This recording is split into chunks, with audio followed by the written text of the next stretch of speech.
Taiwan lawmaker pushes for Bitcoin reserve, funded by FX Holdings. A Taiwanese legislator is pushing Taipei to convert part of the island's foreign exchange reserves into Bitcoin, framing it as a hedge against dollar concentration and geopolitical pressure from across the strait. The proposal, surfaced in a Bitcoin Magazine report relayed by Wu Blockchain on May 2, 2026, would put Taiwan among the largest economies to formally consider a sovereign BTC allocation. Bitcoin traded at 78,279, some 1.5% on the day at the time of writing, with the crypto fear and greed index at 45 neutral. The market reaction to the proposal itself was muted, but the policy framing is the story.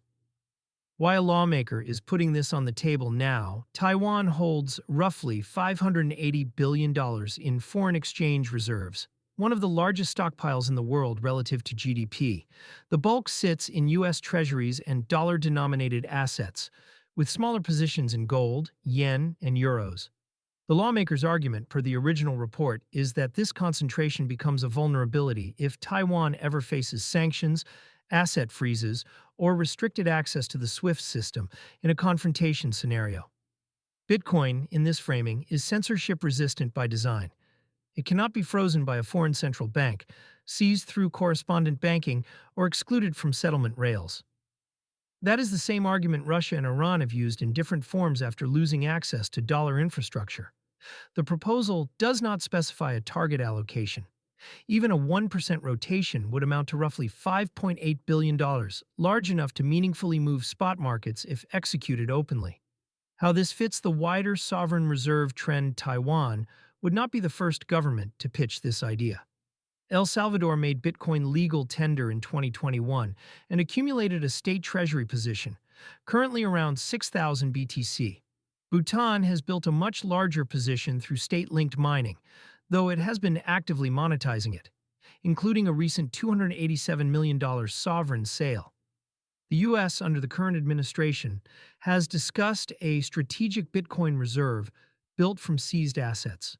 What is different about Taiwan is the size of the FX base. El Salvador's entire foreign reserve is under $4 billion. Bhutan's economy is smaller still. Taiwan rotating even a fraction of $580 billion would dwarf every existing sovereign position combined. That is why the proposal is interesting, even if it never passes.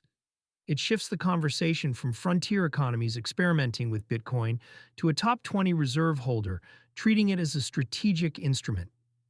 The political and practical obstacles reserve managers tend to be conservative for structural reasons. Central banks face audit, accounting, and political consequences when reserves lose value, and Bitcoin's volatility, multiple 50% plus drawdowns over the past decade, is a hard sell to lawmakers who treat reserve assets as ballast, not bets. There is also the question of custody. Holding sovereign Bitcoin requires either institutional custodians, which reintroduce counterparty exposure, or self-custody operations run by the central bank itself, which most reserve managers are not staffed for. South Korea, Japan, and Singapore have all studied versions of this question without acting on it. A single lawmaker's proposal in Taiwan's legislature is far from law. The Central Bank of the Republic of China has been publicly skeptical of crypto exposure in reserves. But the framing matters. The case is no longer Bitcoin as legal tender, but Bitcoin as geopolitical hedge for an export-dependent economy with concentrated dollar risk. What it could mean if it advances, if even a study committee gets formed, expect three downstream effects. First, other Asian economies with similar geopolitical profiles, such as South Korea and Singapore, will face pressure to publicly take a position. Both run large FX surpluses and have spent the past 2 years building out crypto regulatory frameworks. Second, the conversation about Bitcoin in institutional portfolios shifts.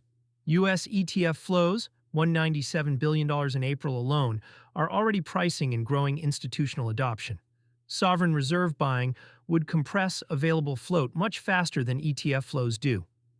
Third, custody infrastructure providers see a meaningful new buyer category. Institutional-grade qualified custodians and MPC vendors are the immediate beneficiaries, though that is a bank-grade procurement cycle that plays out over quarters, not weeks.